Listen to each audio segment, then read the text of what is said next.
la agenda o el orden del día es que primero vamos a hablar del porqué de un índice ciudadano. Entonces yo creo que algo importante de entender, y voy a hablar un poco más de eso, es que vengo de una organización ciudadana, no soy una académica, soy una académica, pero dentro de una organización ciudadana, y eso tiene rasgos un poco diferentes en cuanto a nuestro trabajo y nuestro modo de actuar.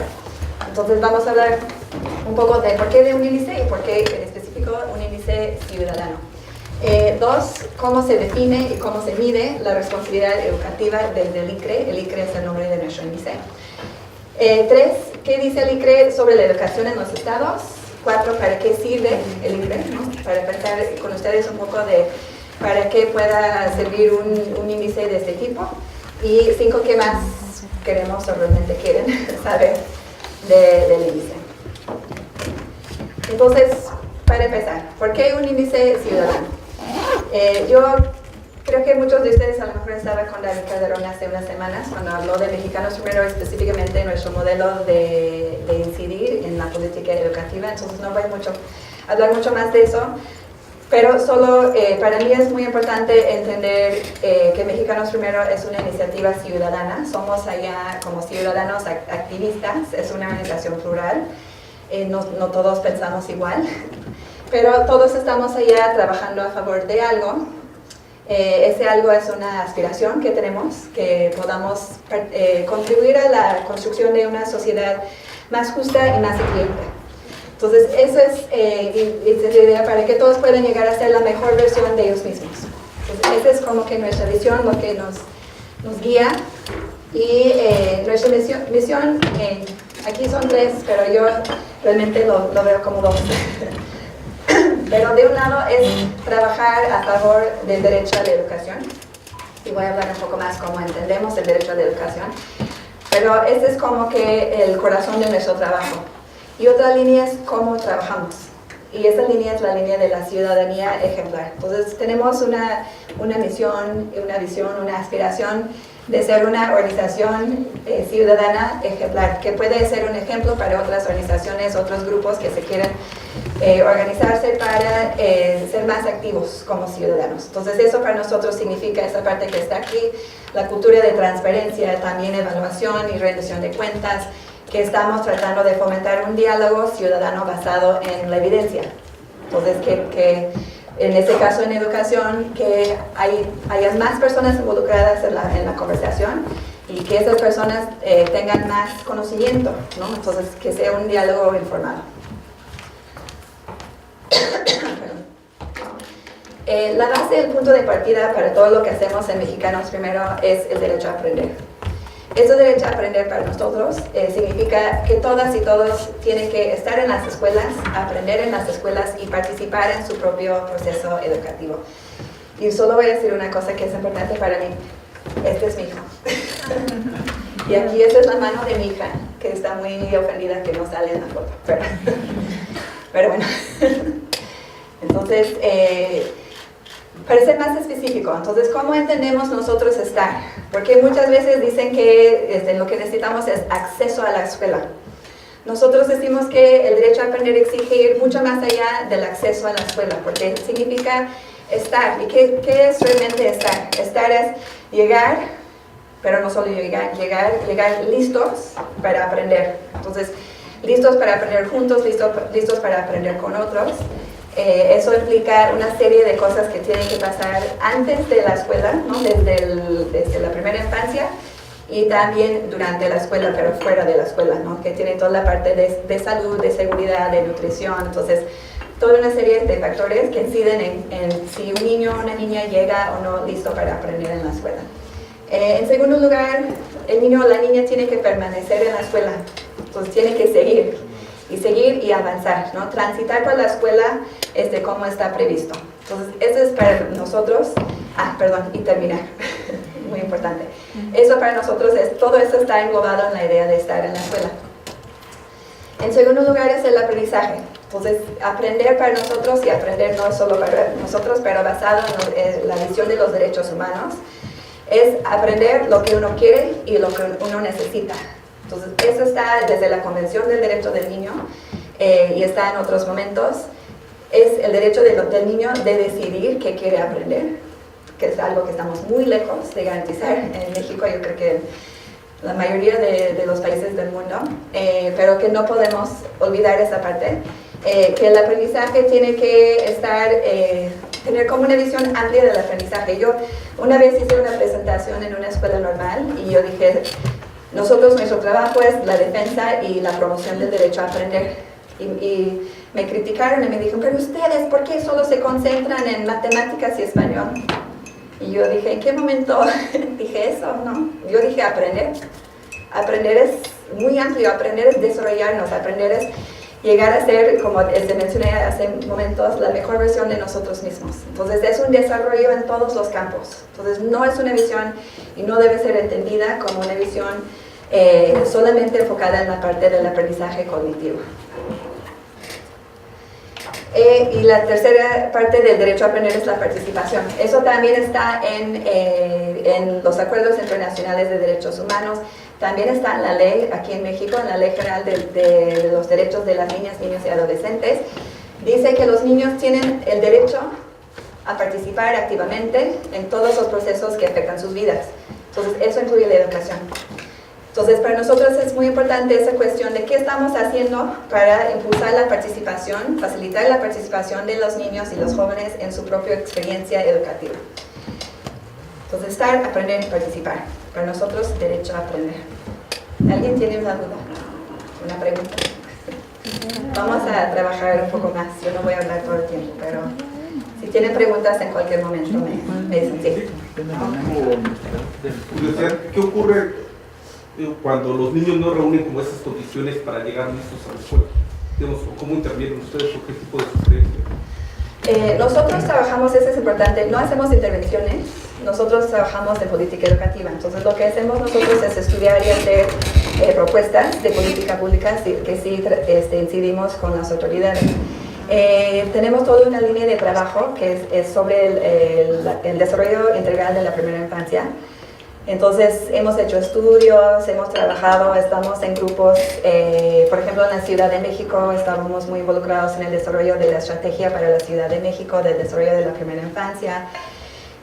Formamos parte del Pacto por la Primera Infancia, que a lo mejor han escuchado ahorita, que son como 300 organizaciones que están trabajando a favor de una primera infancia más integral y están ahorita en la coyuntura electoral, estamos trabajando mucho para comprometer a los candidatos a hacer algo por la primera infancia. Entonces, a nivel federal, por ejemplo, 3 de los 4 candidatos han firmado el Pacto por la Primera Infancia, entonces diciendo que se comprometen a hacer esas 10 acciones para fomentar el desarrollo de la primera infancia. Eso es muy importante porque sabemos, ¿no?, que cuando las niñas y los niños llegan a preescolar o a primaria, las diferencias ya están marcadas. Entonces, si no trabajamos antes, en 0 a 3, nunca vamos a disminuir. Bueno, podemos disminuir tal vez la brecha, la inequidad, pero no vamos a realmente poder eliminarla. ¿Otra pregunta? Seguimos. Entonces, regresando a nuestra pregunta de por qué el ICRE, por qué un índice, como ya dije, trabajamos desde la perspectiva del derecho a la educación, entendido como el derecho a aprender. Una de las características más importantes de los derechos humanos es que tienen que ser progresivos. ¿Qué significa eso? Que en cada momento el Estado tiene que garantizar una mayor y mejor protección del derecho. Que nunca podemos ver un retroceso. Entonces, si hoy en día estamos aquí, mañana tenemos que estar acá, no podemos regresar en el tiempo. Y voy a hablar un poquito más. Entonces, nada justifica un retroceso en la garantía de un derecho humano, y en este caso el derecho a aprender. Específicamente, la progresividad en el derecho a aprender, nosotros lo entendemos como en una frase. Nosotros usamos muchas frases, pero la idea de eso es como para comunicar algo muy claramente. Entonces, eso, progresividad y todo eso puede parecer algo complicado, pero realmente lo que significa es que tenemos que hacerlo cada vez más y cada vez mejor. Cada vez más niñas y niños en la escuela y cada vez mejor su participación en ella. Cada vez más aprendizaje y cada vez mejor la experiencia de desarrollarlo. Cada vez más apoyos para los maestros, cada vez mejor condiciones en las escuelas cada vez más participación de las familias, cada vez mejor el liderazgo escolar, cada vez más espacios de colaboración y participación, cada vez mejor el acompañamiento que brindamos a las escuelas desde la red de apoyo, cada vez más recursos para la educación, pero cada vez mejor el uso de ellos. Entonces, esos son algunos de los rasgos que van a ver ahorita en el índice, pero esa es la idea. Entonces, necesitamos saber si estamos haciéndolo cada vez más y cada vez mejor. ¿Y cómo podemos saber si estamos progresando o no si no tenemos indicadores, si no tenemos un instrumento de medición? Entonces, para nosotros el ICRE es eso, es una herramienta para entender de dónde venimos, dónde estamos ahorita y hacia dónde vamos. Entonces nos cuenta, o la aspiración es que nos puede contar una historia de qué ha pasado en el pasado, dónde estamos hoy en día y cuál es la ruta, la trayectoria que estamos trazando hacia el futuro. Antes de seguir, ¿preguntas? ¿No? Okay. Entonces, ¿cómo se define y cómo se mide la responsabilidad educativa desde el ICRE? Nosotros, bueno, a lo mejor han leído, yo también he leído, que algunos piensan que la escuela no está en nuestro futuro, ¿no? Que realmente la educación va a ir en otras direcciones, que ya no vamos a tener escuelas o ya no vamos a necesitar tener escuelas. Nosotros todavía pensamos que la escuela es el principal mecanismo para la garantía del derecho a aprender de los niños. Entonces, no imaginamos que estamos cerca a un mundo en México, bueno, a una realidad en México donde no podemos tener escuelas. En ese sentido, consideramos que la escuela tenemos que fortalecerla para que pueda ser el principal mecanismo para esa garantía, para la promoción, la defensa y el respeto del derecho de los niños. Entonces, para nosotros transformar la educación, lo que realmente quiere decir es transformar las escuelas, transformar lo que pasa en las escuelas.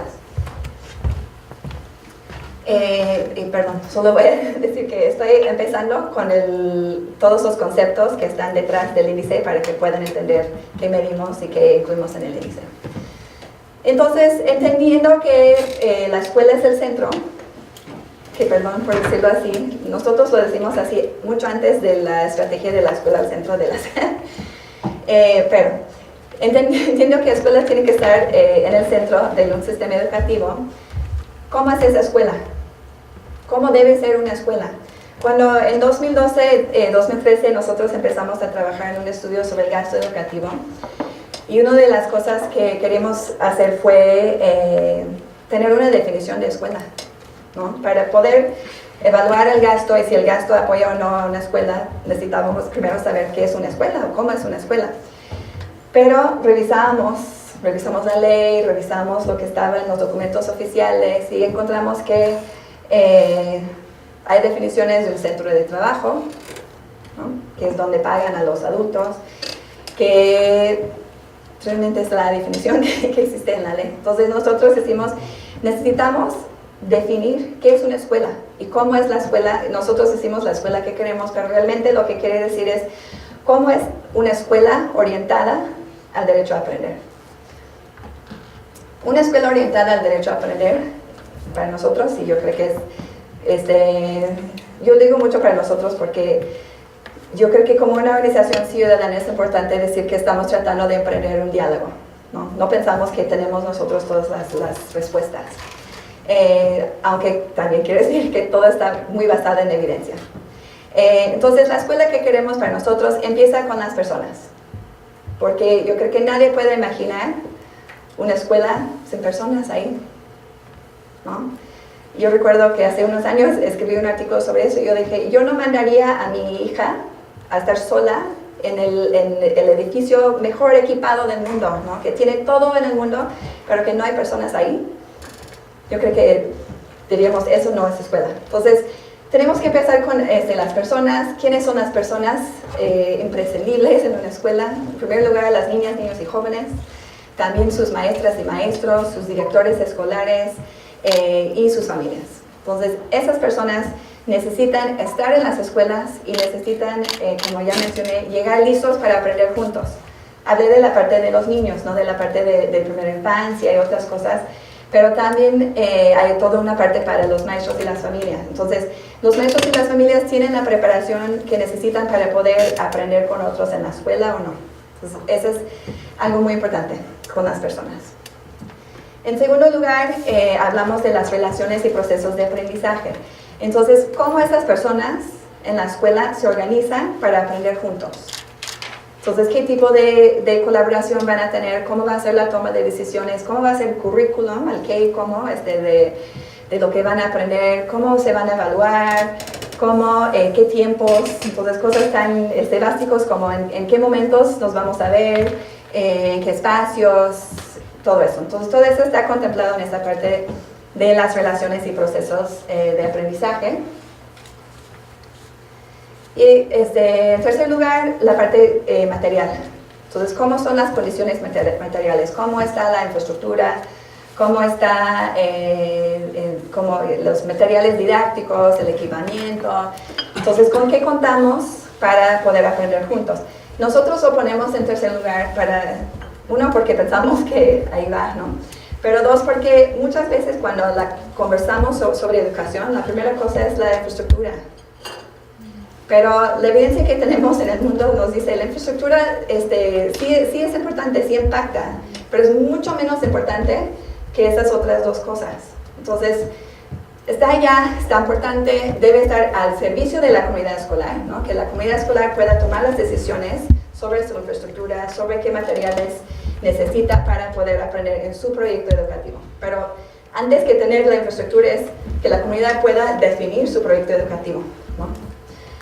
Y en cuarto lugar, reconocemos que las escuelas no deben estar solitas, aisladas, realmente requiere apoyo de una red que viene desde fuera. Entonces aquí la parte del acompañamiento pedagógico por parte de los APPs o de los supervisores, también los recursos, el gasto educativo, ¿no? Entonces la escuela necesita ese apoyo que viene desde fuera y información.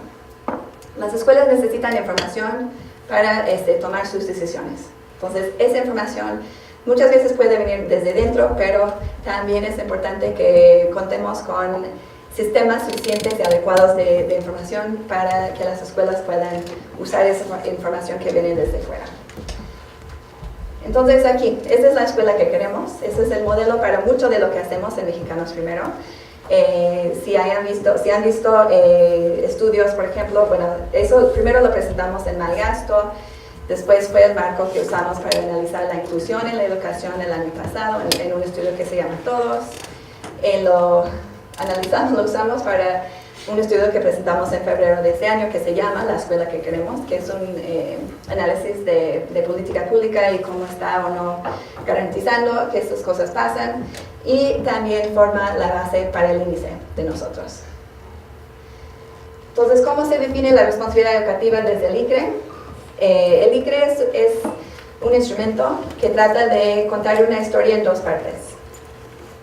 De un lado tenemos los resultados educativos.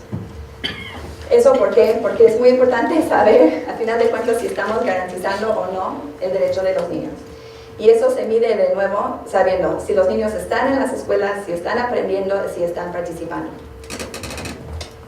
Eso nos dice qué tan incluyente es nuestro sistema educativo hoy en día, ¿no? ¿A qué estamos llegando?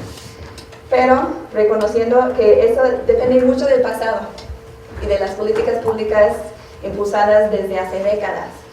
Entonces también queremos incluir una parte que refleja lo que está pasando ahorita, las decisiones que están tomando hoy en día que van a afectar a los resultados del futuro.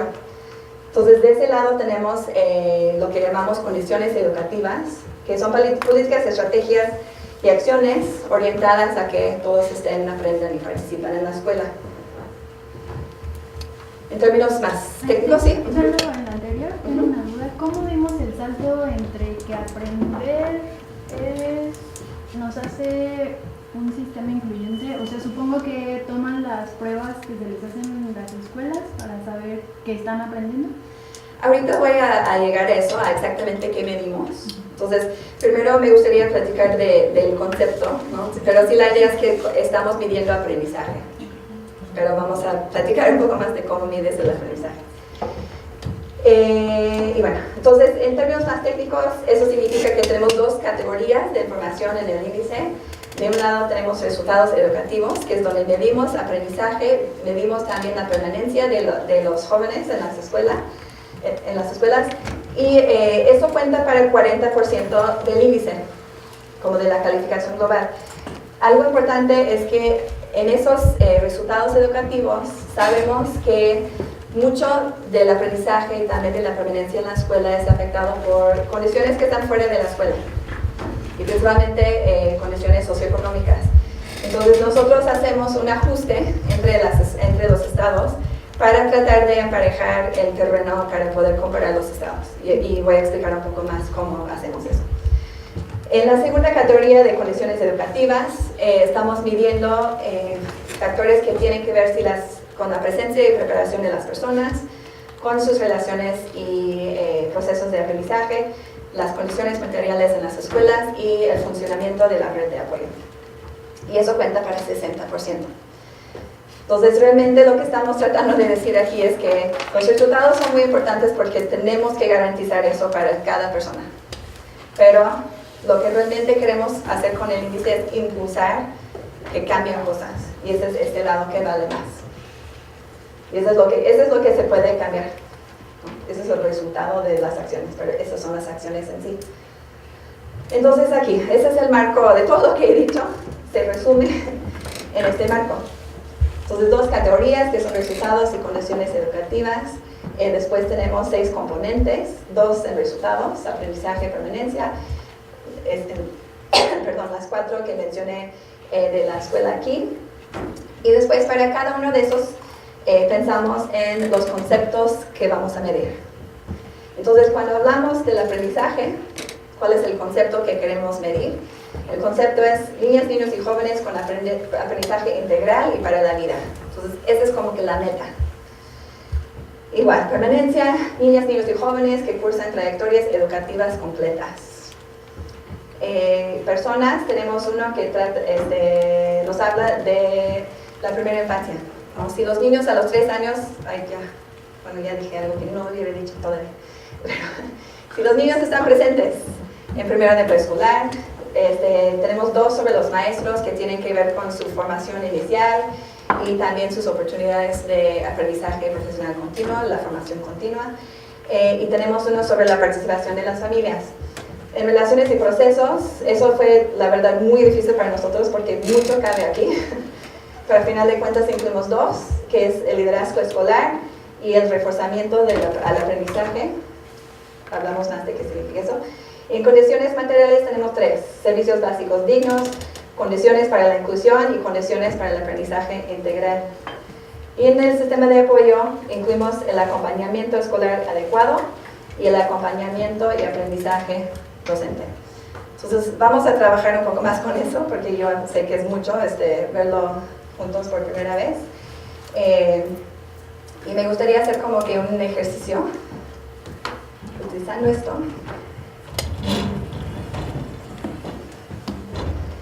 Que es primero pensar, después de eso tenemos el marco, ¿no? Entonces ya establecimos qué queremos medir, qué queremos que se refleje en nuestro índice. Y llegamos a los conceptos, esos son como las ideas, ¿no? De qué es lo que queremos evaluar. Pero de aquí a lo que podemos medir, tenemos que encontrar indicadores, ¿no? Indicadores que son las cosas que realmente podemos medir, o cómo vamos a decir que estamos midiendo el aprendizaje, con qué elementos, con qué estadísticas realmente, con qué datos. Entonces, primero, para trabajar un poco en eso, me gustaría pensar juntos en cuáles creen que deben ser los criterios para la selección de un indicador. Para que puedas decir que un indicador es bueno o no tan bueno para lo que quieres hacer, medir. ¿Alguien tiene una idea?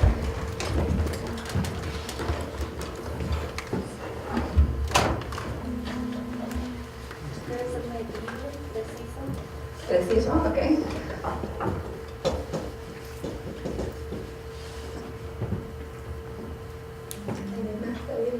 Bueno, un indicador tiene por característica que es un estadístico simple. con una escala de medición, Ok. sencillo en su cálculo, Ujú. consistente y robusto. Estadísticamente... Simple, o sea, simple en su cálculo. Sencillo en su cálculo. Ok. Y dijiste consistencia. Y dijiste otra palabra. Robusto. Robusto. Ah, y también dije del rango, o sea, tendría que tener como una escala, de medición, una escala, un rango de medición para poder decir dónde es malo, dónde es bueno. Entonces no es una pregunta abierta. ¿Ok? ¿Alguien más?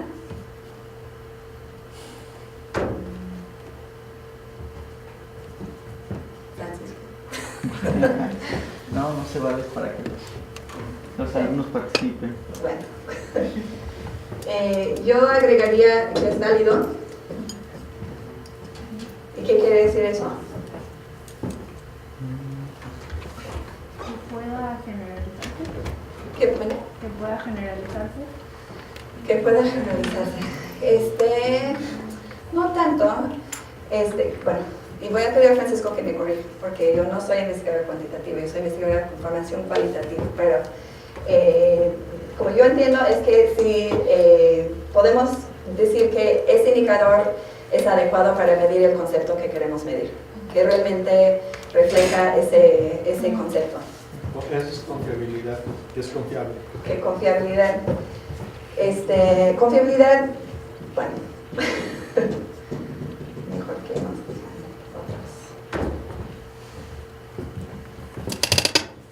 Que confiabilidad yo entiendo más como que si tú repites el proceso te daría como el mismo resultado. Sí, la validez se relaciona más con que refleje la realidad, que sí estoy midiendo la realidad. Ok. Yo también quería agregar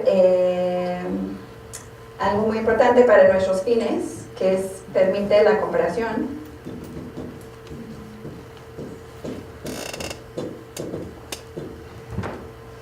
Entonces, en ese sentido, como que si tú quieres comparar, en nuestro caso, entidades, necesitas un indicador que te permite comparar entre entidades, ¿no? Entonces, que existe para todas las entidades, que está desagregado a nivel estatal, por ejemplo, en este caso.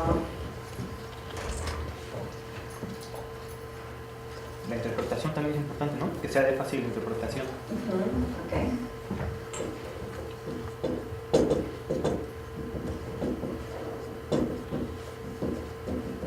Fácil interpretación.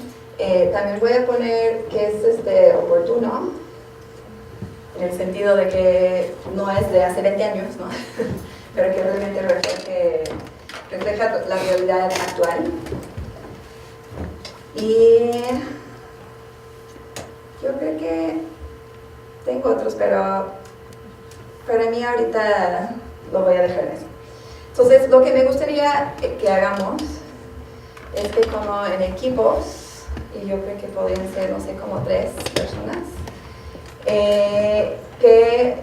que tomen uno de los conceptos, el concepto de su gusto, y piensen en un indicador. ¿Qué sería para ustedes un indicador con lo cual podría medir ese concepto en el índice? Entonces voy a regresar y importante de pensar en la selección de su indicador que cumpla con estas características, ¿no? Con estos criterios. Entonces voy a regresar a esto para que puedan ver los conceptos, pero si quieren formar grupos de 6, vamos a escuchar Rocío. Bueno, nosotras elegimos el componente de personas y el concepto de niñas y niños presentes en primero de preescolar. Pensamos que la manera de poder construir una forma de poder medir con esos criterios podría ser viendo la cantidad de alumnos inscritos de primer grado que tiene una entidad y compararla con la cantidad de alumnos que están en edad de cursar. Así se podría ver que tanto la entidad está ofertando el servicio de primer grado. Entonces sería porcentaje de niños. Porcentaje de alumnos inscritos en comparación con los alumnos que tendrían que estar. Ok. Y ¿qué pensaron aquí? No tienen que pasar por todos los criterios, pero ¿cumplen con los criterios que pusimos? Sí. ¿Sí? ¿No tenían ninguna duda sobre eso?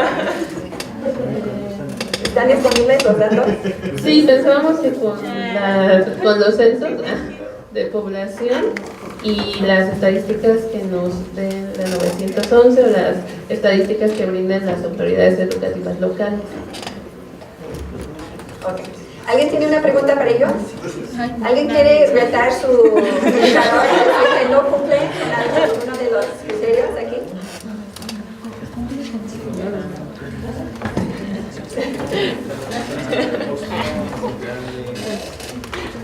Todo bien. Todo muy bien. Yo no voy a decir nada porque en realidad es el mismo indicador que usamos.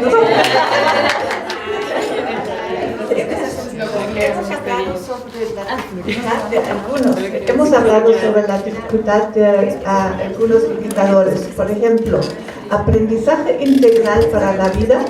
Esto es sumamente difícil de poner un indicador. Liderazgo escolar efectivo, sumamente hasta muy subjetivo. Entonces ahí nos interesaría mucho cómo Mexicanos Primero lo resolvió. Sí, muy bien. Bueno, voy a tomar el micrófono y voy a ir acá porque ellos escogieron liderazgo escolar. Entonces a ver qué piensan ellos. Empecemos por los difíciles, nos costó mucho trabajo.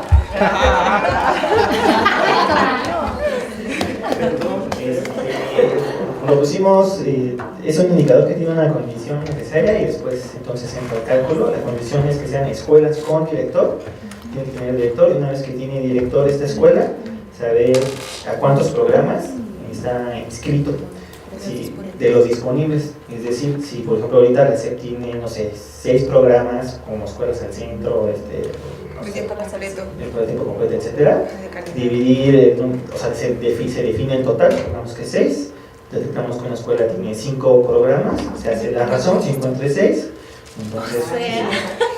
entonces, bueno, lo que ves es que este indicador, si es 1, o sea, si está escrito en los 6 programas de 6, la razón te va a dar 1, significa que está escrito al 100%, es un liderazgo efectivo. Si te da menor a 1, pues es que está inscrito a menos programas de los que podría estar, y eso te dará inclusive el porcentaje de programas en el que está inscrito, porque como la razón es entre un total, se va a dar 90%, 80%, etc. Entonces sabrás qué porcentaje de programas no está inscrito. Y se puede hacer un indicador, jamás te pago. Aplica para toda la república. La condición es que tengan director. Y además, por ejemplo, se desagrega porque hay programas que no, o sea, todos los indicadores, o por ejemplo, hay programas que no son generalizados para todos los tipos de sistema. Pero entonces tú, a la hora de la construcción, defines por sistema, por subsistema.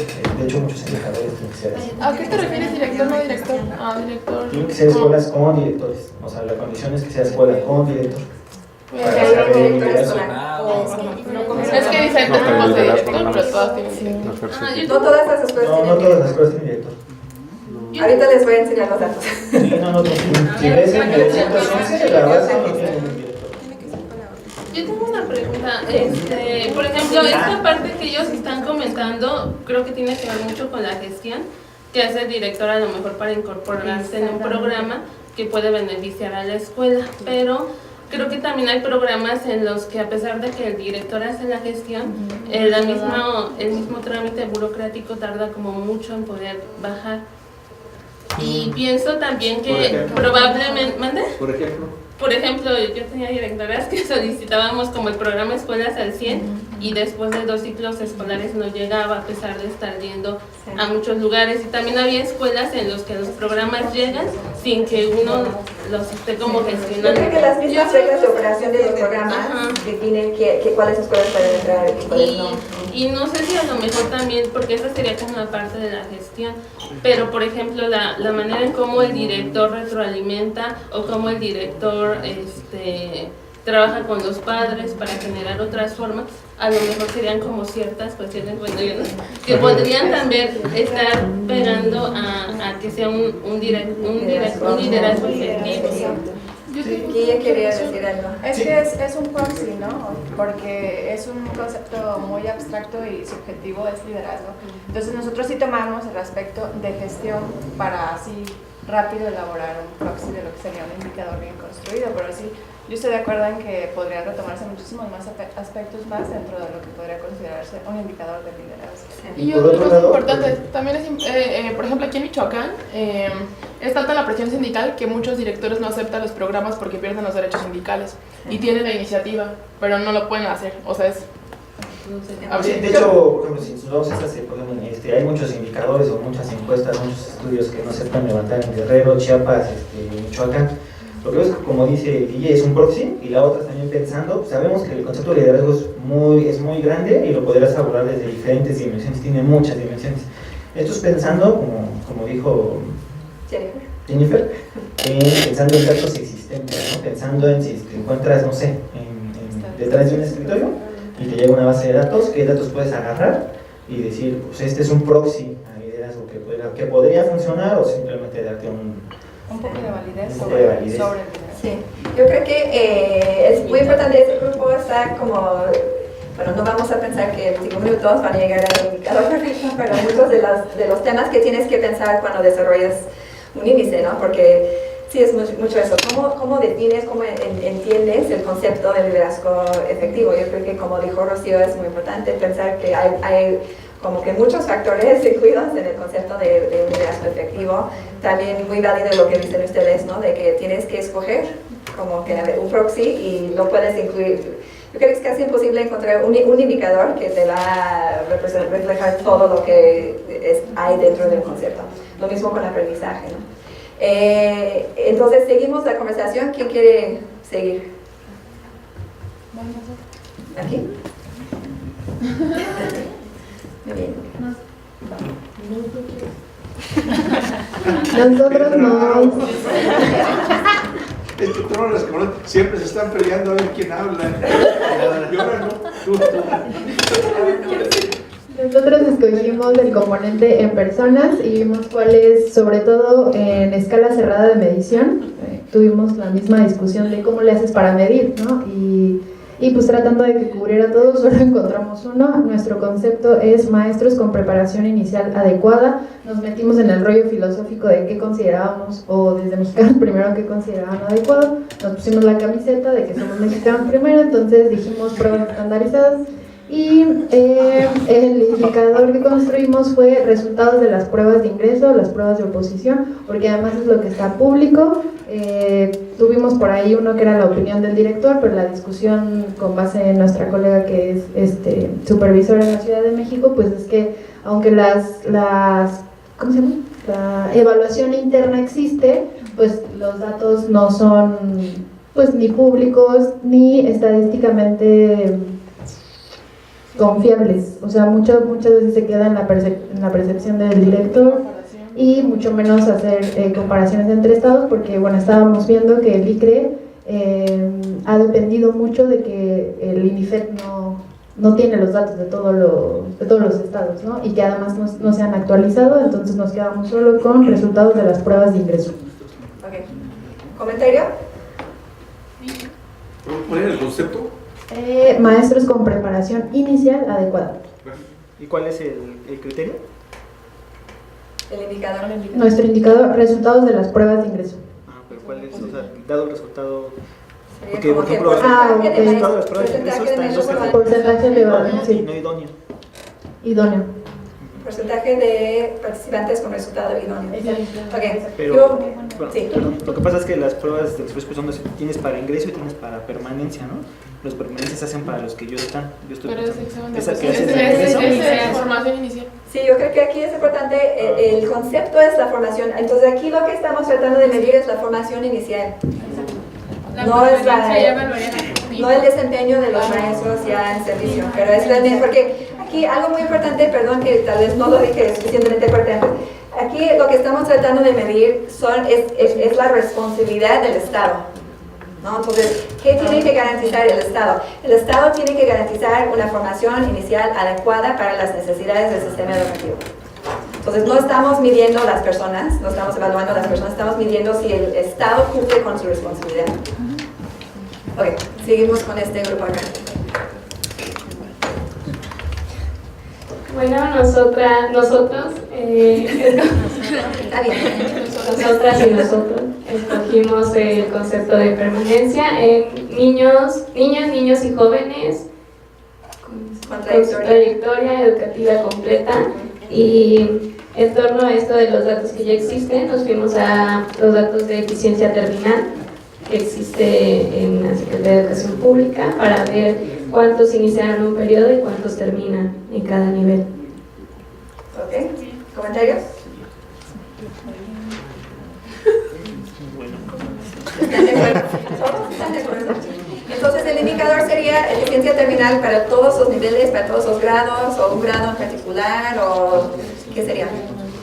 Por ejemplo, en primaria yo creo que sería la eficiencia los datos específicos de primer año y los que terminan en sexto de primaria, igual en secundaria, los que empiezan en primero y cuántos terminan en tercero de secundaria. Pero si solo pueden tener un indicador. ¿Cómo? Solo puede tener un indicador. Un indicador pues es uno de los tres. Sí, entonces no pueden tener uno por nivel. Tienen que escoger. ¿Calculas los tres y luego los Ah, sí, calcular los tres primeros. O de prepa. Ok, entonces harían algún tipo de promedio o de como de promediar la eficiencia terminal de distintos niveles, o es que escogerían un nivel en particular. No, yo promediaría.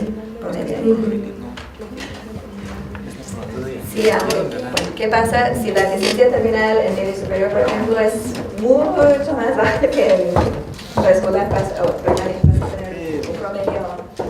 Su idea es buena, pero más bien lo que ellos plantean, lo que entendí, calculan los tres y luego los multiplican. Al multiplicar el primaria por secundaria, porque están sacando la probabilidad de avance normativo en todo el ciclo. Eso ya hace que pues ya te daría un resultado muy próximo.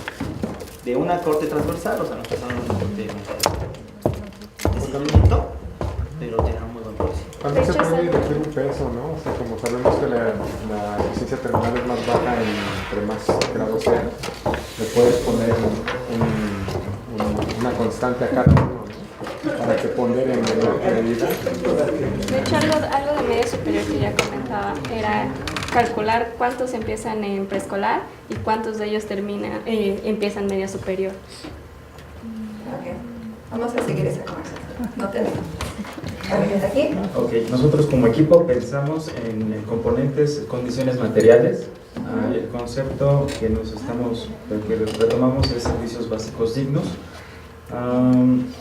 Tenemos el criterio, sería un análisis estadístico, el parámetro sería medir las condiciones, si las aulas en una escuela son completas, qué escuelas tienen sanitarios, qué escuelas cuentan con biblioteca o un laboratorio.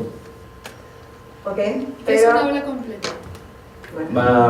Que tengan aulas, digamos, 6, si es en primaria, por ejemplo, que cuenten con los 6 salones. Un aula por grupo. Okay. Aquí necesitan un indicador, porque me mencionaron varios. ¿Cómo medir digno? Y la información sería recopilada a través de las estadísticas de la base 911.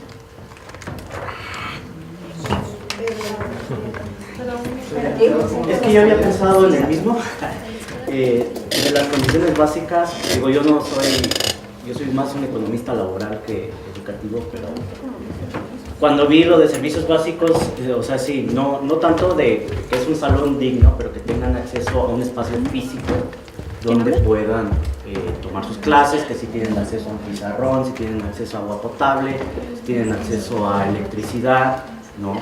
Y crear un índice de todos esos componentes, como un análisis de componentes principales, crear un índice donde digas, bueno, pues es que a lo mejor no es lo mismo, o sea, no es tan importante tener electricidad si das clases en la mañana, mientras tengas tu pizarrón, pues eso es importante, ¿no? Entonces creas 2 ponderadores de cada uno de esos elementos que conforman el índice y eso ya te da un indicador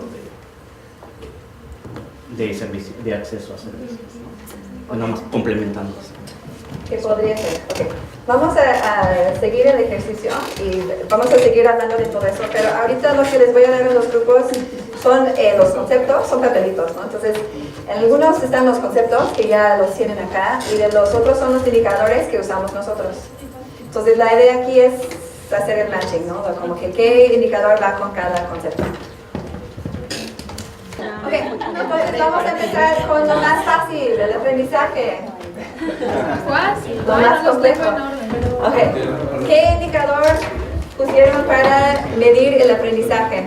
Porcentaje de alumnos y alumnos de tercera de secundaria con nivel superior a nivel 1 en la prueba planea ELSE 2017 matemáticas. Sí. Ok, ¿todos están de acuerdo que ese es? Sí. ¿Qué? Es el porcentaje de estudiantes de secundaria, en tercera y secundaria, no sé exactamente cómo se lee, pero de tercera y secundaria arriba de nivel 1 en planea matemáticas. ¿Para condiciones adecuadas para el aprendizaje o niños y niñas? No, ese es aprendizaje. Aprendizaje. Entonces medimos aprendizaje por los resultados de los alumnos de tercero de secundaria en planea en matemáticas. Y el indicador es el porcentaje que están arriba de nivel 1, o están en 2 o más. ¿Sí está bien? Sí, ese es el indicador que usamos nosotros. ¿Pero por qué matemáticas? ¿Por qué matemáticas? ¿Preguntaste? Sí. ¿Usamos matemáticas? ¿Tú? No, eso precisamente porque el concepto es el concepto integral. que es integral y para la vida. Sí, sí. Es muy importante recordar que estamos limitados, ¿no?, por la información que tenemos.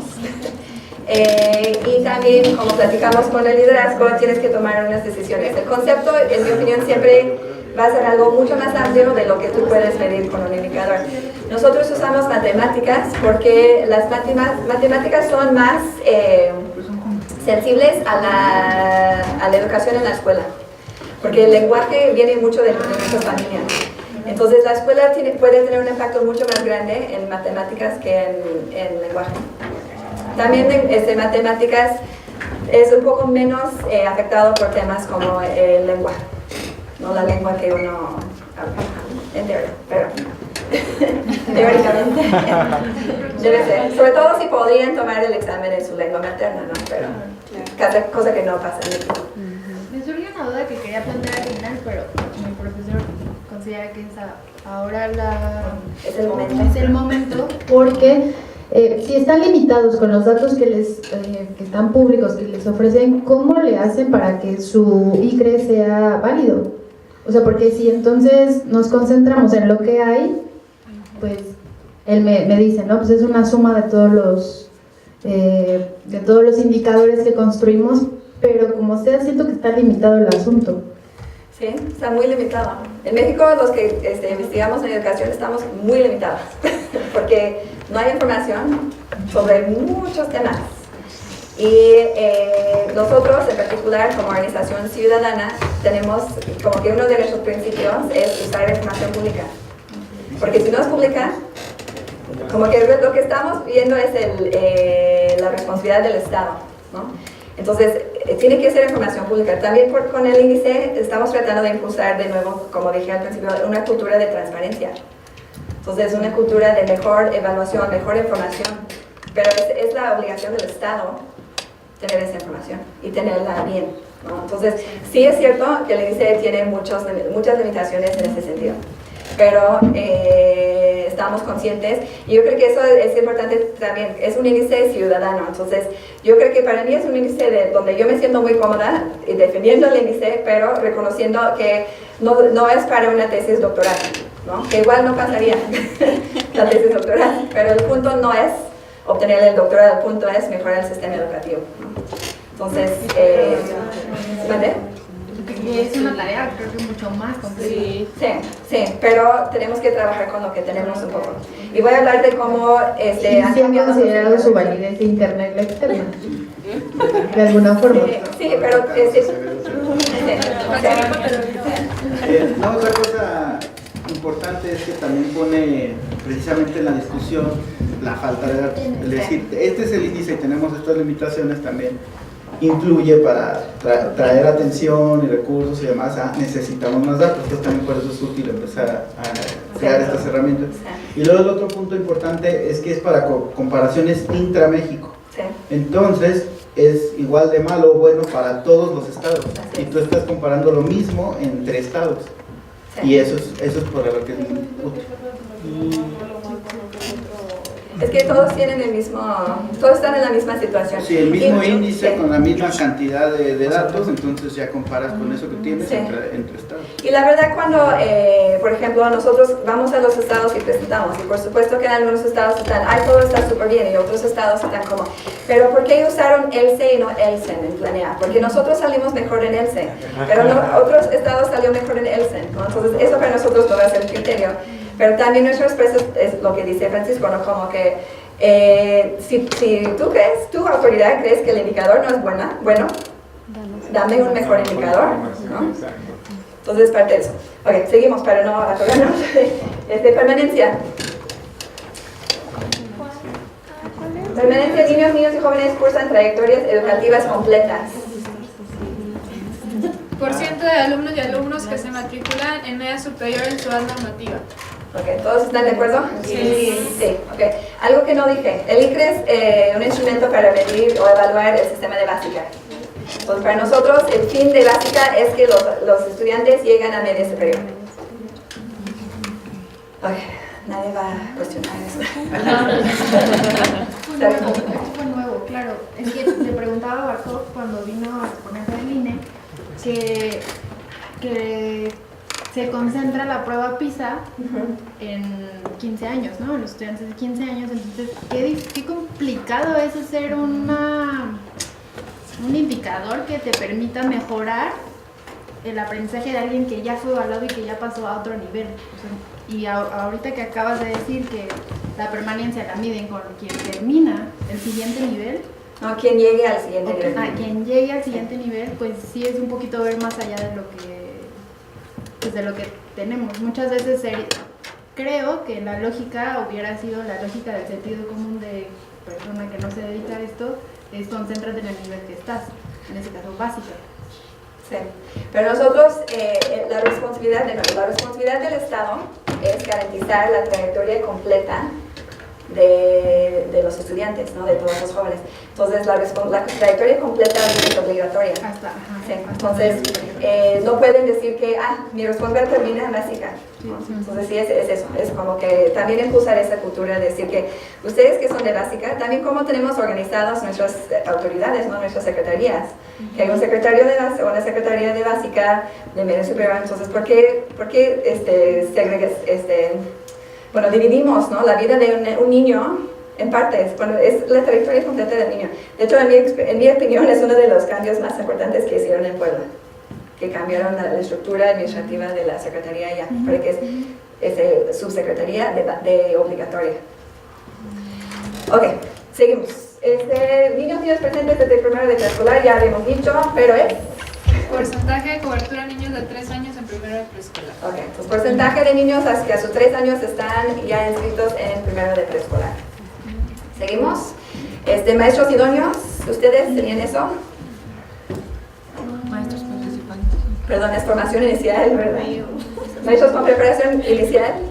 Porcentaje de postulantes del concurso de ingreso al servicio profesional docente 2017-2018 graduados de las escuelas normales con resultados superiores. Así es, ok. Entonces aquí la única diferencia con la que ustedes habían dicho y lo que nosotros tenemos es que son de normales. Entonces, porque de nuevo lo que estamos pidiendo es la responsabilidad del Estado y su responsabilidad es garantizar la educación en las normales, ¿no? Si alguien viene ahorita pueden participar de otras licenciaturas, pero eso no es la responsabilidad del Estado, ¿no? La responsabilidad del Estado es la educación normal. Okay. Maestros participantes en aprendizaje profesional continuo. ¿Alguien? Porcentaje de docentes que participaron en algún programa de formación continua. Ok, porcentaje que participaron en algún programa de formación continua. De nuevo, es una visión, en mi opinión, limitada de que es aprendizaje profesional docente, pero trabajamos con lo que tenemos. Seguimos. Familias participativas. Porcentaje de escuelas públicas que reportaron al menos 4 sesiones del CEPS durante el ciclo escolar. Ok, porcentaje de escuelas con 4 sesiones o más del CEPS, el Consejo Escolar de Participación Social. Aquí solo quiero mencionar que eso antes estaba en el reglamento de los CEPs, 4 sesiones. Esta administración lo bajó a 2. En nuestra opinión, 2 sesiones no significa participación activa de las familias, entonces lo mantenemos en 4. Relaciones y procesos, liderazgo escolar efectivo. Porcentaje de escuelas públicas con personal directivo sin grupo. Ok, entonces aquí, la verdad, me gustaría mucho estar donde ustedes, la visión más que tienen ustedes, pero la realidad en México es que todavía no todas las escuelas tienen director. Entonces, el primer paso para tener un liderazgo escolar efectivo es tener un director de tiempo completo en cada escuela. Entonces, eso es donde estamos ahorita, eso es lo que medimos nosotros, sí. Nosotros tenemos, bueno, Dulce y yo, en una de las 2 escuelas a las que asistimos, que de hecho hemos tenido la charla con respecto a que el docente que es director es mejor director que docente. Entonces, no sé, o sea, por ejemplo, yo podría considerar que en esta escuela si hay liderazgo escolar efectivo, ha bajado recursos para el programa escuela de tiempo completo, desayunos DIF, bajó recursos para construir el comedor y lleva 1 año, 8 meses, algo así, como director. Entonces, no sé, claro que hay casos atípicos, ¿no? Supongo que es un caso atípico, pero también, no sé, quería externarlo. Es muchísimo mejor director administrativo, eficiente, todo, que docente. Sí, pero yo creo que justo ese es el punto, porque tiene que hacer las 2 cosas. ¿No sería aún mejor director si solamente tenía que concentrarse en ser director? Entonces, eso es lo que queremos hacer y eso es lo que la evidencia dice, ¿no? Como un director es mejor director cuando solamente su trabajo es ser director. También es mejor docente cuando solamente su trabajo es ser docente, ¿no? Pero cuando tienen que dividir su vida en 2, es muy complicado y... ¿Cómo lo hacemos con escuelas multigrado pequeñas? Sí, muy buena pregunta. No consideramos las escuelas multigrado en nuestro cálculo. Entonces, solo es escuelas de organización completa. El 52% de las escuelas de Y por ejemplo, los sectores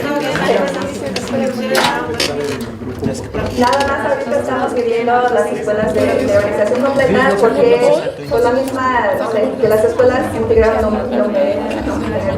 como que sí merecen en mi opinión, pero en las reglas de la SEP no son elegibles para tener clase directiva.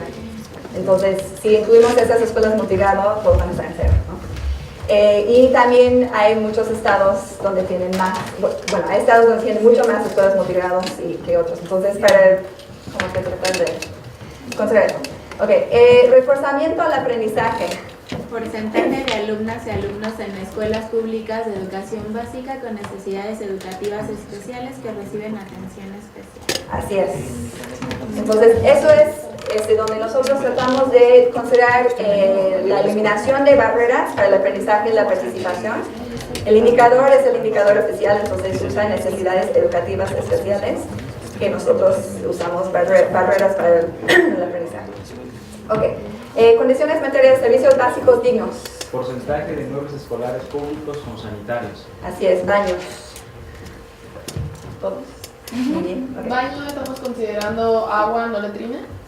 Todos tienen, muchas escuelas tienen letrina. Sí, no, baño. Sí, baño que no es letrina. No me acuerdo cómo está en el centro la división, porque son como 3 o 4 categorías, pero usamos la categoría más completa. Condiciones adecuadas para la inclusión. Porcentaje de inmuebles escolares públicos con rampas. Ok. ¿Comentario? Sí, ¿Vale? Sí. Digo, hay más cosas, ¿verdad? Pero... Sí. Nosotros de nuevo empezamos con lo más básico. Pues decimos que si no hay rampas, a lo mejor no están contempladas. Rampas debe ser la cosa más sencilla que puedes hacer para ser más incluyente en la escuela. Condiciones adecuadas para el aprendizaje integral.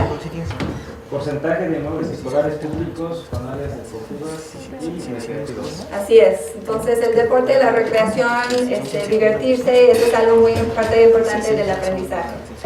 Entonces por eso lo incluimos. Acompañamiento escolar adecuado. Porcentaje de supervisiones con 10 o menos escuelas públicas. Ok. Porcentaje de supervisiones con 10 o menos escuelas. ¿Por qué 10 o menos? No, pues porque digo, es difícil llevar el acompañamiento cuando una zona escolar tiene 25 escuelas o 30, entonces no se puede llevar acompañamiento tan puntual con los directores y los docentes. Así es, ahorita voy a hablar un poco más, pero porque nosotros cambiamos el indicador a 10, bajamos, pero ahorita regreso a eso. Ok, y el último es acompañamiento, aprendizaje docente. Porcentaje de docentes de nuevo ingreso con tutor asignado. Así es, la tutoría. Entonces, saben que por ley, ¿no? Desde 2013 todos los maestros de nuevo ingreso tienen derecho a la tutoría y que no existe todavía. Ok, bueno, voy a pasar esto. Eso ya es. Ok, quería decir algo importante. Los indicadores, de nuevo, el fin de nuestro índice es exigir y tener una mejoras en la política educativa. ¿Qué significa para eso? Tenemos que usar los indicadores de información pública, que en su momento pueden ser no adecuados, pero lo incluimos, y que estamos limitados a la información que las autoridades recopilan.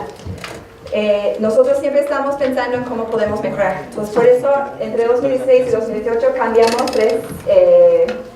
hicimos 3 cambios en los indicadores. Primero, en personas, maestros participantes en aprendizaje profesional continuo. Hace 2 años no existía un registro de maestros que habían participado en formación continua. Entonces nosotros batallamos mucho con eso y hace 2 años el indicador fue el porcentaje de docentes que participaron en la evaluación de desempeño. Porque consideramos que la evaluación debe formar parte de su experiencia de aprendizaje y fue el único dato disponible sobre eso en todos los estados, ¿no? De nuevo, no puede ser algo que solo es en un estado, tiene que existir para las 32 entidades. Nunca nos gustó y afortunadamente podemos cambiar el indicador porque ya existe un registro nacional de formación continua, más o menos. Pero, entonces, cambio de indicador. Relaciones y procesos, el de reforzamiento del aprendizaje. En 2016 usamos los resultados del cuestionario a familias del CENAVE, del censo, que tenía esa pregunta, ¿no? Si su hijo había sido diagnosticado con una necesidad educativa especial y si recibía atención. Ahorita estamos usando la fuente de los directores escolares que reportan ya en el 911 cuántos niños tienen diferentes necesidades educativas especiales y cuántos... entonces comparamos eso, reporte de los directores, con los reportes de las USAIR, de las unidades de servicio de apoyo, y a nivel estatal. Entonces su cálculo, que a nivel estatal dijeron que 100,000 niños y las USAIR dijeron que trabajaron con 50,000. Entonces 50%. ¿no? En la red de apoyo cambiamos lo de supervisiones. Nosotros antes usamos 20 escuelas porque ese es el indicador del INE, pero consideramos de nuevo 20 escuelas son muchísimas para realmente atenderlas y más ahorita con el SATE. Entonces basamos este cambio en los cambios de expectativas para las supervisiones y también, bueno, en algunos de las afirmaciones de las autoridades que quieren bajar a 6 escuelas por supervisión. 10 es el promedio nacional, pero muchos estados están enojados por eso. Pero bueno, ¿cómo calificamos el cumplimiento? Nosotros ponemos todo en una escala de 0 a 10. De 8 a 10 es que el estado va por el buen camino en el indicador, 6 a 7.9 se está acercando a cumplir y 0 a 5.9 está incumpliendo. Eso es como que hacemos un sistema más fácil de entender para ver cómo van. Algo también que no mencioné ahorita, pero todos estos conceptos están basados también en la ley. Entonces la ley dice que el Estado tiene la obligación de cumplir con eso. Ok, entonces voy a seguir también por el tiempo, para no atorarnos en los indicadores. ¿Qué dice el ICRE 2018 sobre la educación en los estados según nosotros, según nuestra interpretación? Aquí es importante decir que nosotros hicimos un análisis de 2018, pero también de las diferencias entre 2016 y 2018. Entonces, de un lado es para ver cómo estamos al día de hoy, pero otro es, que es más importante desde nuestra perspectiva, es cómo es la trayectoria, ¿no? Cómo se están moviendo los estados. El primer hallazgo para nosotros es que como país estamos avanzando. Entonces vamos mejor. En casi todos los indicadores que medimos vemos una mejora, ¿no? En promedio. Este es en particular en permanencia, entonces de nuevo el porcentaje de jóvenes que están llegando a medio superior en su edad normativa. En 2016 tenemos 7 estados que estaban en verde, ¿no? Y ahorita en 2018 tenemos 14. Entonces hemos duplicado el número de estados que están en verde y ahorita solamente tenemos un estado que está en rojo, que es el estado más enojado con Mexicanos Primero, que es Jalisco. También hemos visto cambios importantes, por ejemplo, en lo que platicamos del director escolar. Este es el indicador que más ha avanzado desde 2016, el porcentaje de escuelas de organización completa con director de tiempo completo. Ahorita vemos 30 estados que mejoraron en este indicador. Vimos también 29 estados que mejoraron en el indicador de los maestros idóneos en el concurso de ingreso. El estado que más avanzó fue Oaxaca. Por cuando dicen que en Oaxaca no ha pasado nada. En resumen, vemos 29 estados que han tenido un avance importante en por lo menos un indicador. Importante para nosotros es que vemos el avance promedio y después hacemos el cálculo de media desviación estándar por arriba del promedio. Entonces, esos son los únicos estados donde no vemos ningún movimiento, ningún avance importante, son Nayarit, Durango y Chiapas. En segundo lugar, vemos que hay un progreso hacia la doble inclusión. Esta es una gráfica que desarrollamos nosotros para tratar de ver, realmente debe estar en 3 dimensiones, con una dimensión de participación, pero todavía no hay indicadores de participación de los estudiantes en México. Entonces aquí tenemos permanencia en el eje horizontal y aprendizaje. Las líneas blancas aquí es como que una calificación de 8 en el ICRE y no. La meta es estar aquí en el cuadrante verde, más estudiantes en la escuela, más aprendizaje, y no queremos estar en el cuadrante rojo. En general, México como país está en el cuadrante rojo. Eso lo hemos hecho, por ejemplo, usando los resultados de PISA. Pero lo que quiero destacar aquí es que son 9 estados. Estos 9 estados, Hidalgo, México, Sinaloa, Puebla, Morelos, Sonora, Querétaro, Guanajuato y Campeche. Eso es donde estaban en 2016. ¿Y qué vemos que ha pasado en esos estados en los últimos 2 años? Todos van más o menos en esta dirección. Esos dos realmente suben un poquito en aprendizaje. Yo creo que fue mal por el diseño que salió así, porque eso lo dibujamos, no viene de un programa.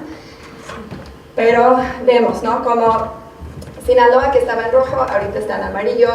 Puebla, que también estaba en rojo, casi va a llegar pronto, yo creo, a verde. Hidalgo va en esa dirección. México, el estado que más avanzó es Sonora. Aquí, Campeche. Entonces, Campeche, que estaba muy atrás, ahorita va como que compitiendo con otros. Pero eso para nosotros es algo muy importante, es una noticia que, en mi opinión, debemos estar compartiendo mucho. Porque sí estamos viendo cambio y lo estamos viendo en México, ¿no? Muchas veces se dice, en Finlandia, pero no somos Finlandia. Pero yo creo que aquí tenemos algunos de los estados con más pobreza en México, ¿no? Puebla, Guanajuato, son, yo creo que están, si vemos desarrollo económico, están como en el lugar 28 y 27. Entonces, tenemos estados que tienen mucha pobreza, pero que están superando eso y que están logrando incluir a más niños en su sistema educativo y también al mismo tiempo que están aprendiendo más, bueno, según planean con todos sus problemas. 3. El progreso depende de lo que se hace o no en lo local. Eso es que vemos, ¿no? Aquí tenemos los estados ordenados en orden alfabético y nuestra pregunta es eso. Si todo lo que pasó en los estados dependía de la política nacional, todos están en la misma situación. Todos los estados tienen la misma política educativa nacional. Entonces, si esa política tiene un impacto positivo, esperaríamos algo así como que todos suben, ¿no? Entonces, todos estarían en este nivel, más o menos, ¿no? La idea es que lo que está arriba de esta línea es progreso desde 2016 y retroceso desde 2016. Pero esos son los movimientos reales que vemos. Entonces son muy diferentes, entonces no es como un movimiento igual en todos los estados, mucho depende del estado. Entonces aquí, yo creo que muchos de ustedes ya están diciendo en sus cabezas, pero los estados tienen niveles de desarrollo socioeconómico muy diferentes. Entonces hacemos esto. Ahorita los estados están ordenados de acuerdo a su nivel de desarrollo socioeconómico según el índice de desarrollo humano, empezando con los estados con un nivel más alto y aquí los estados que tienen un nivel más bajo. Entonces más o menos esperaríamos algo así, ¿no? Si dependía de su nivel socioeconómico, un movimiento así. Los estados más ricos con más movimiento, los estados con más pobreza con menos. Pero de nuevo lo que vemos es esto. Entonces no solo no depende de su nivel de desarrollo, pero vemos que algunos de los estados que más han avanzado son los que están de este lado, de nuevo. Entonces, para nosotros también de nuevo muy, muy importante decir, el mensaje es que es posible, que está pasando y está pasando donde se están tomando decisiones importantes de cambiar. ¿No? Y lo importante de ver qué está pasando en los estados. Con base en nuestro análisis, nosotros identificamos 4 categorías de los estados. Estados que tienen un progreso destacado. Esos son estados que tienen avances en la mayoría, avances importantes, entonces avances arriba del promedio nacional en la mayoría de sus indicadores, que son Sonora, Campeche, Puebla, Tlaxcala, Guanajuato, Yucatán, Baja California Sur y Sinaloa. Estados donde no vemos realmente un movimiento marcado, que más o menos o están estancados o mejoraron mucho en algo pero empeoraron en otra cosa, entonces en el global está como más estancado. Y que son todos estos estados que están arriba pero en riesgo. Entonces muchas veces lo que pasa con nuestro indicador es que estados que están en primer lugar se sienten súper orgullosos, pero nosotros decimos que estar en primer lugar ahorita no es algo bueno. Y voy a dar el ejemplo de la Ciudad de México, que salió básicamente casi empatado, ¿no? en segundo lugar, pero está en retroceso. Si vemos el avance, va en la dirección equivocada. Entonces, esos estados, Zacatecas, Ciudad de México, Aguascalientes, cayó muchísimo desde 2016, Nuevo León, Coahuila, Chihuahua. Esos estados son estados que históricamente tenían una ventaja educativa y ahorita están en riesgo de ser rebasados por otros estados. Y después tenemos estados que están en claro retroceso. Y eso también es muy preocupante para nosotros, porque son estados que en general están en la parte más baja de la tabla y siguen bajando. Entonces siguen retrocediendo. Chiapas, por ejemplo, no me acuerdo exactamente su calificación hace 2 años, pero ahorita bajó a 3.6. Entonces estos son estados que tenemos que hacer algo urgentemente. Bueno, entonces eso más en la parte de avance. Ahorita, ¿dónde estamos ahorita? Todavía no estamos donde necesitamos estar. Esos son los resultados globales. Entonces vemos que ningún estado está en verde, ni cerca de estar en verde, ¿no? El mejor estado, que es Coahuila, no lo digo con mucho entusiasmo, pero 6.8, y básicamente empatada con la Ciudad de México también con 6.8. Pero solamente tenemos 10 estados en amarillo y 22 estados en rojo. Entonces, esos claramente no estamos donde necesitamos estar. Y desde nuestra perspectiva, nuestro análisis, el desafío más importante está en las personas. Entonces, parte del porqué del índice es para ayudarnos a focalizar nuestros esfuerzos. Lo que nosotros vemos es que los estados realmente, hablamos mucho de la infraestructura y de las condiciones, pero la verdad es que ese es donde mejor van. Los mejores indicadores están del lado de las condiciones materiales. Lo que vemos, ¿no? Solo menos de 1 de cada 3 niños a sus 3 años está en la escuela preescolar, aunque está en la ley desde hace más de una década, ¿no? Solo 1.4% de los maestros en formación continua. 1.4, el mejor estado, 3%, Zacatecas. La mitad de las escuelas no tienen una participación activa de las familias. Entonces, las familias no están en las escuelas. Uno de los niños no recibe el apoyo que necesita. Entonces, ese es a nivel nacional. 50% de las supervisiones tienen más de 10 escuelas, ¿no? Y sabemos que tenemos supervisiones de más de 100 escuelas. Y no tenemos información sobre la tutoría. Entonces, eso es el dato que pedimos de los estados. Todos los demás vienen de indicadores federales. Y 19 estados nos dijeron tutoría. ¿Escuelas? Ay, perdón, sí debes decir estados. Y sabes, he dado esta presentación muchas veces y eres la primera persona en decirme algo. Entonces, en 19 estados nos dijeron que o no tenían la información, o que la información no era pública, o simplemente no nos contestaron, nunca. Entonces, esa es una grave situación de falta de transparencia, de un lado, pero ¿cómo podemos estar seguros que estamos garantizando el derecho de los maestros? ¿Y para qué sirve el ICRE? Voy más rápido porque quiero que ustedes puedan ver los datos un poco. Aquí, para nosotros, el punto del ICRE es, en ese ciclo de política pública, de poder evaluar y ajustar, ¿no? Entonces, tenemos la agenda pública, el diseño de la política pública, la implementación, y este paso aquí que es tan importante, del monitoreo y evaluación, y el ajuste. Entonces, ver qué estamos haciendo bien o mal, qué necesitamos cambiar. Eso es algo que es muy escaso en México. Entonces, no hacemos suficiente monitoreo y evaluación de nuestra política educativa. Entonces, eso es algo que nosotros estamos tratando de hacer, de tener evidencia para hacer ajustes. Eso de un lado. Otro es focalizar la exigencia. Entonces, para que los ciudadanos, en vez de estar gritando, ¿no? Mejorar la educación, queremos mejor educación. ¿Qué queremos? Que podemos estar diciendo, necesitamos en nuestro estado que los niños estén en la escuela a los 3 años, ¿no? Ese es nuestro foco rojo. O necesitamos que en nuestra escuela haya transparencia, ¿no? Y que los maestros nuevos tienen tutores. Que tenemos rampas. Entonces, esa es como parte de esa idea de que podemos tener una exigencia ciudadana más focalizada, más basada en evidencia. Ofrecimos el ICRE para eso. No voy a hablar de eso. Estas son las fichas, ahorita van a poder ver los libros. Básicamente hacemos el cálculo de las dimensiones y después damos los porcentajes para cada indicador, para cada estado. Y lo que me gustaría hacer, vamos a terminar a las 3. Sí. Okay. Entonces van a pasamos unos minutos. Okay.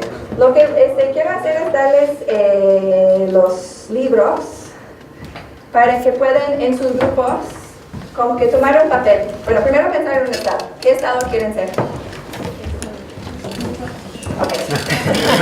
Bueno, no todos de Michoacán. Bueno, no, si quieren ser de Michoacán.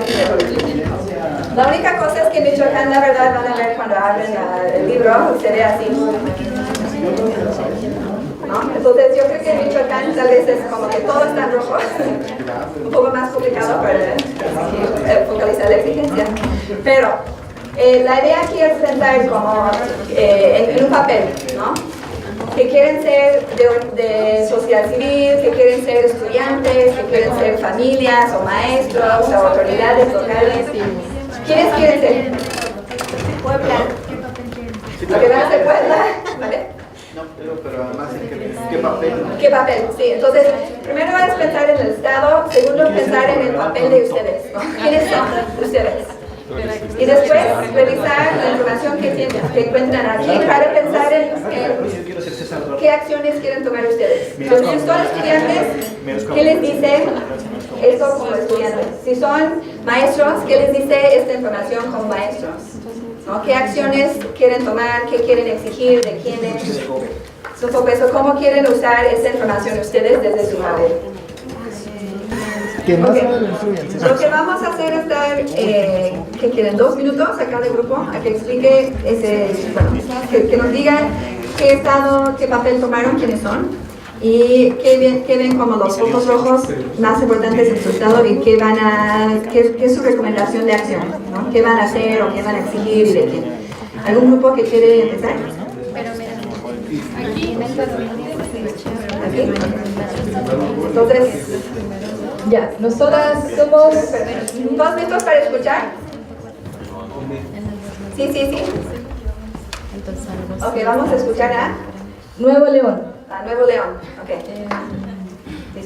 Lo que más me llama la atención es que tenemos muy bien la participación comunitaria, entonces nosotras como madres de familia estamos contentas de sentirnos incluidas. Eso más que nada. Sí, nos preocupa mucho el 1.8% que tenemos en aprendizaje profesional continuo.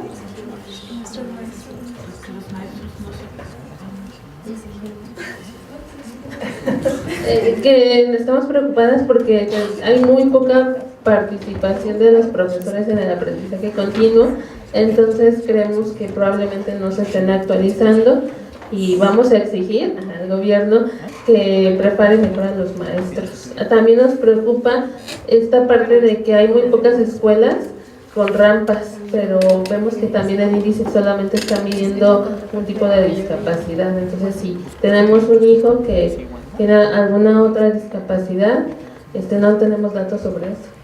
Okay. Pues tal vez una exigencia al Estado que publique datos sobre las condiciones de las escuelas. Okay. ¿Alguna pregunta para las mamás de Nuevo León?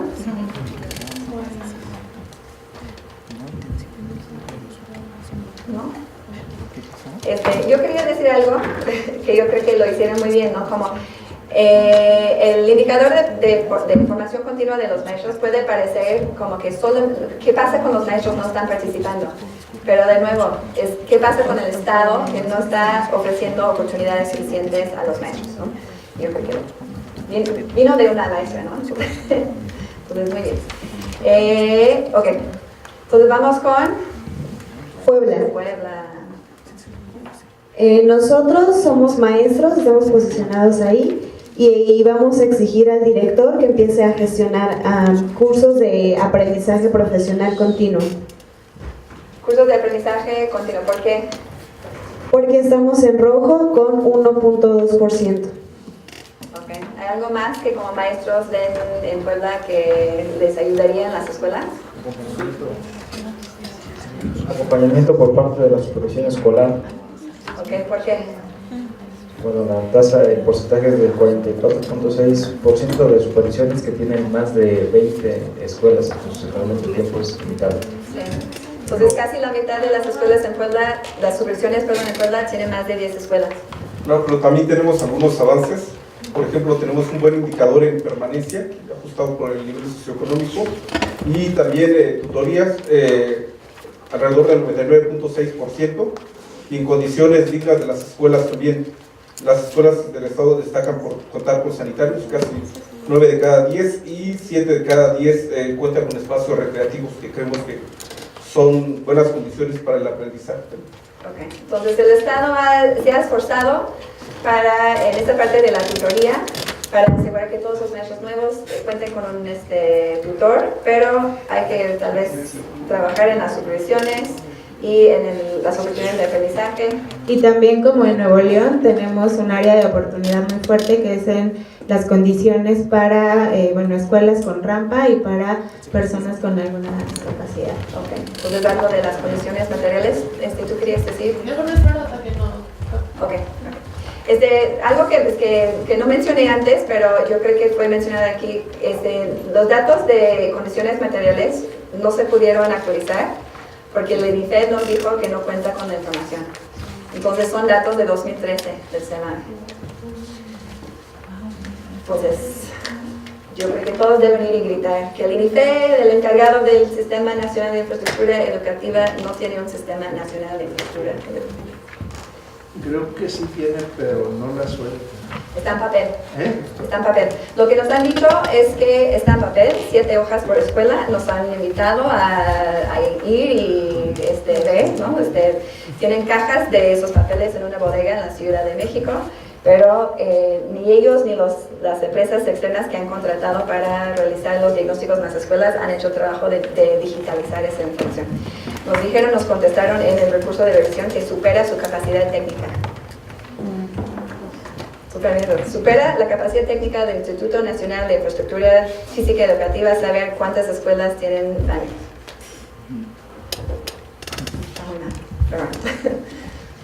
Nosotros escogimos Veracruz y somos padres de familia. Lo que necesitamos es que haya más transparencia porque no hay datos disponibles sobre las tutorías que se les dan a los docentes y todo lo relacionado con los profesores. En el aprendizaje profesional continuo estamos en 1.5% y en la supervisión escolar, que es apoyo también para docentes, disminuimos un 64.2%. Entonces, creo que las exigencias tendrían que ir hacia un mayor seguimiento del desempeño de los profesores, pero también de apoyo hacia ellos y transparencia. Muy bien. Sí, de hecho, esos dos indicadores, porque realmente si contemplamos como dos líneas de aprendizaje profesional docente, que podría ser la línea individual, que es por los cursos, ¿no? La parte de formación continua, y otra línea que es la línea colectiva, ¿no? Del aprendizaje colectivo en la escuela. Eso se supone que se impulsa desde el SATE, ¿no? Desde la supervisión. Entonces, si tenemos supervisiones con muchas escuelas, entonces esa línea no se está fortaleciendo. ¿Y la participación de ustedes? ¿Están contentos? Pues ahí estamos. Nosotros hemos estado... ¿Ustedes lo están haciendo bien? Lo estamos haciendo más participativo en comparación con el 16. Ok, pues han mejorado en participación. Bien, ok. ¿Otros? Nosotros somos Chiapas, somos el último lugar, pero... ¿Quiénes son?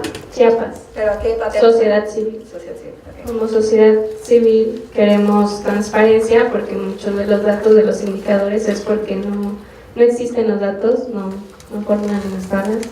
Y lo otro, como sociedad, creemos que es importante, ya lo comentábamos, indicadores para población indígena, sabiendo que nuestro estado tiene 30% de población indígena.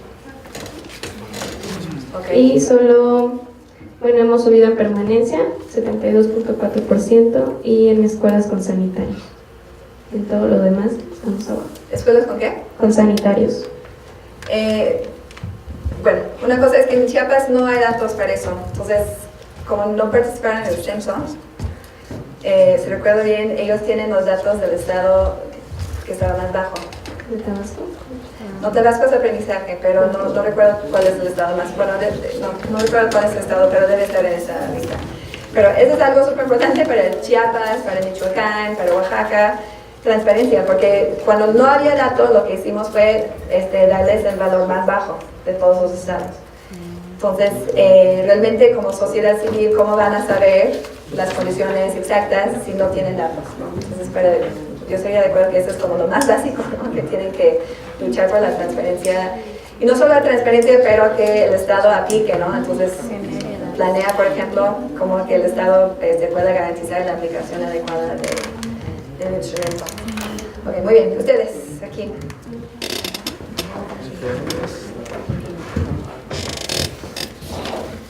Ok, bueno, nosotros estamos posicionados como asesores del secretario. ¿El estado de Guanajuato. Sí. ¿Cómo estamos? En el tema de aprendizaje profesional continuo, únicamente el 0.7% está cubierto. Sin embargo, es una constante en todos los estados, entonces consideramos que no es un tema particular. Estuvimos como discutiendo al respecto y suponemos que tiene que ver con estas nuevas políticas de centralización de la formación docente y por lo tanto es importante contratar a los particulares o a estas empresas que se dedican a la formación continua, bajar recursos para ello, gestionar. Consideramos que probablemente sea un tema también de comunicación hacia las escuelas, de los procesos de formación, el hecho de que a lo mejor los docentes no tenían la información pertinente con respecto a el cambio de qué cursos de formación continua seguían siendo como válidos. Bueno, y también podría ser que muchos de estos cursos están siendo en línea y pues a consecuencia de ello, pues muchísimos no los pueden tomar. Entonces, abrir como una oferta en este sentido. Y bueno, pues dentro de las fortalezas tenemos que la tutoría docente subió 55%, que es algo importante. Nuestro porcentaje más alto es el de escuelas con sanitarios, sin embargo es exactamente el mismo con el censo pasado, del 92.2%, y en permanencia subimos, estamos en 74.4%, pero fue un avance significativo. Creo que está.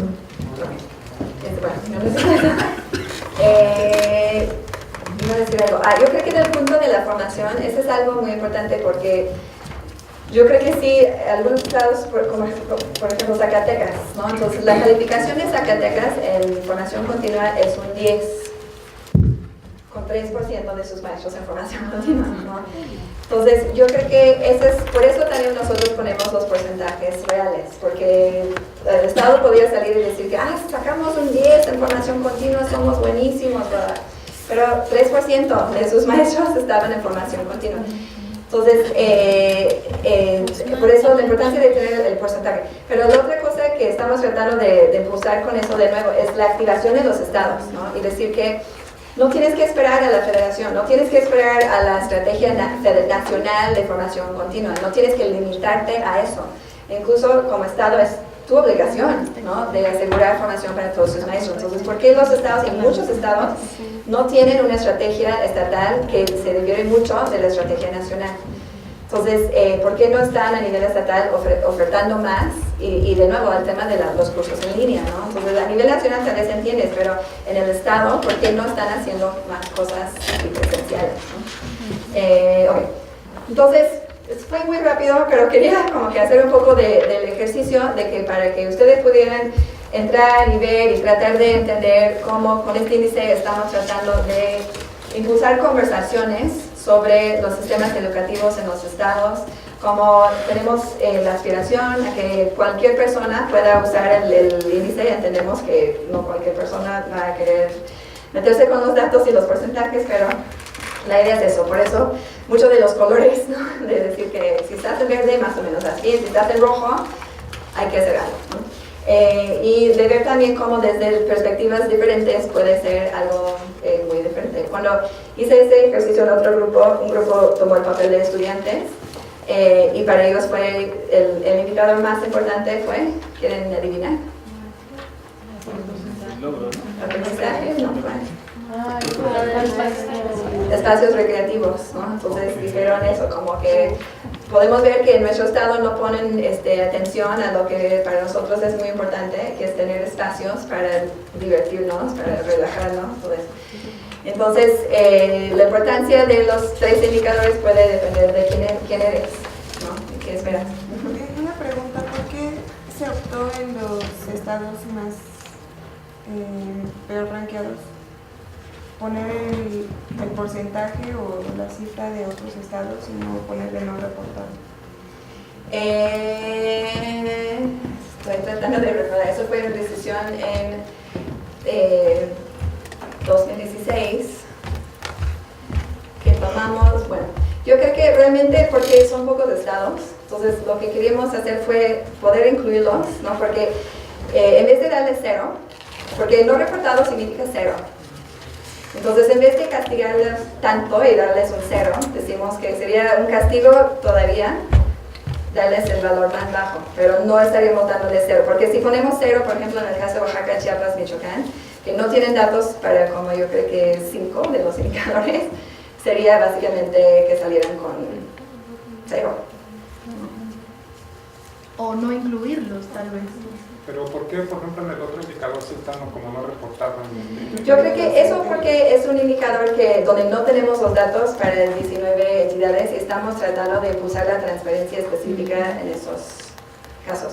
Pero, por ejemplo, para aprendizaje sí pusimos no disponible para los estados que no aplican planear, ¿no? Aquí. Pero entonces aquí está mezclando como una parte más de mensaje político, ¿no? Porque, o sea, si tomando esta decisión de en unos ponerle no reportado y en otros ponerles el nivel más bajo como un castigo, pues ya vienen unas implicaciones un poco no tan académicas. El ICRE es político, es un mensaje político, no es un trabajo que se hace en la academia, pero es un mensaje de política educativa, es la intervención de una organización de la sociedad civil que desea influir en la educación, que tiene intereses definidos y esto es política. Yo creo que la otra cosa, y ahorita te voy a quedar mal, la verdad no recuerdo muy bien, no puedo checar qué pasó con los porcentajes que pusimos, porque cuando no tenemos datos ponemos no disponible, ¿no? El dato que le dimos para el cálculo de la calificación sí es el dato del estado más bajo, pero el hecho de que ponemos porcentajes aquí, me parece que sí usamos los datos del censo. El problema para esos porcentajes, el problema es que son como de 16% de las escuelas o algo así, ¿no? Entonces es como de un porcentaje muy bajo de las escuelas. Pero la verdad, perdón, no recuerdo súper bien ahorita porque eso pasó en 2016 y soy muy grande para recordar, para tener esa memoria ahorita. Pero yo creo que es muy importante el punto, y eso fue el punto que yo quería hacer al principio, es un índice ciudadano. Entonces sí, por supuesto, estamos tratando de hacer un punto, estamos tratando de incidir en la política pública y tiene una visión muy específica. Es una visión basada en evidencia, basada en investigación, pero es una visión que nosotros tenemos como una organización de sociedad civil involucrada en la discusión sobre qué tipo de educación queremos tener en México. ¿Puedo hacer una observación rápida? Sí. Bueno, primero, me parece muy bien exigirle a los estados que cumplan con su obligación, pero habría que considerar que cada vez tenemos menos soberanía que nunca han tenido de los estados y cada vez está más centralizado el asunto. El otro, en estos 4 estados, no se debe nada más a ineficacia del gobierno, sino también a la oposición activa de una organización política de maestros, que se llama Coordinadora Nacional de Poder de Educación, que boicotean cualquier esfuerzo, o sea bueno o antes de que esté anunciado ya están en contra.